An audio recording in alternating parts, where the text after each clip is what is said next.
آخری بات مظہر عباس صاحب اگین یعنی کوئی ایک مسئلہ اٹھائیں اور وہ ہمیں نظر آتا ہے کہ اس میں اب یہ جو سارے لوگ کل کے واقعے کے بعد ایک بار پھر اٹھے ہیں, پریشان ہیں, عام لوگوں کی بات کر رہا ہوں میں, کبھی ڈمپر کچل دیتا ہے, کبھی زمین پہ قبضہ ہو جاتا ہے, مطلب اگین یعنی پنجاب میں چلو بھائی ایک اناؤنسمنٹ تو بھی کوئی سیریس تو نظر آئی نا کہ اچھا جی آپ کی زمینوں پر اگر قبضہ ہو جائے تو یہ میکینزم ہے, یہ عدالت ہے, یہ عدالت اتنے دنوں میں فیصلہ کرنے کی پابند ہے. اب ہو سکتا ہے وہ عدالتیں اتنا اچھا کام نہیں کر رہی ہوں, لیکن ایک ایشو سی ایم لیول پہ ایڈریس تو ہوا, ایک میکینزم بنا. یہاں تو لوگوں کی زندگی بھر کی کمائی ہوتی ہے, زمین پہ قبضہ ہوتا ہے, رسوا ہو جائے وہ آدمی, نہیں ملتا قبضہ واپس, اور کھلے عام رشوتیں مانگتے ہیں.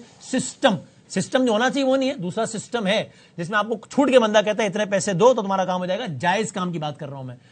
یہ اس کا حل یعنی کوئی حل کی امید رکھیں یا اگلے پروگرام تک کے لیے جب کوئی اگلا واقعہ ہوگا, جب کل کوئی ڈمپر کے نیچے آئے گا یا کوئی ٹارگٹ کلنگ سے مرے گا یا گٹر کے نیچے آئے گا تو ہم اگلا پروگرام کریں گے, پھر یہ والی محفل سجائیں گے جس طرح وہ صاحب نے کہا مجلس سجائیں گے.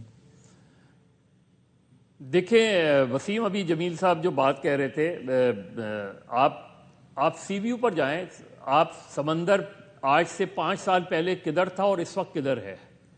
کسی نے اس کا نوٹس لیا؟ وزیر اعلیٰ جو ہے وہ سندھ کے وزیر اعلیٰ ہیں.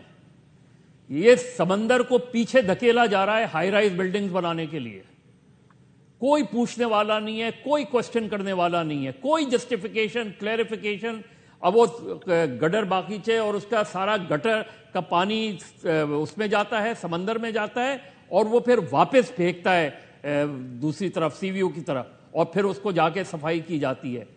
دیکھیے میں آپ کو بالکل پورے اعتماد سے کہہ رہا ہوں, یہ جو جتنی سڑکوں کے مسائل ہیں, یہ جو ٹریفک کے مسائل ہیں, پہلی چیز یہ کہ یہاں سڑک بنانے والے کو سڑک بنانی نہیں آتی, یہاں فلائی اوور بنانے والے کو فلائی اوور بنانا نہیں آتا, یہاں انڈر پاس بنانے والے کو انڈر پاس بنانا نہیں آتا. ورنہ اگر اس شہر میں اس طرح کی چیزیں, لیکن یہاں بنانے والے کو بنانا آتا ہے, اسی لیے حکومت ماشاءاللہ ہر سال آ جاتی ہے ہر انتخاب کے بعد. نہیں, اب آپ دیکھیں نا کہ چیز یہ ہے کہ اس کا حل تو پھر یہی ہے. اگین تو انکمپٹنس تو پھر بھی ختم نہیں ہوگی, لیکن پھر بھی دنیا بھر کی میٹروپولیٹن کی طرح کراچی اور دیگر شہروں کو میٹروپولیٹن کارپوریشن کا درجہ دیا جائے.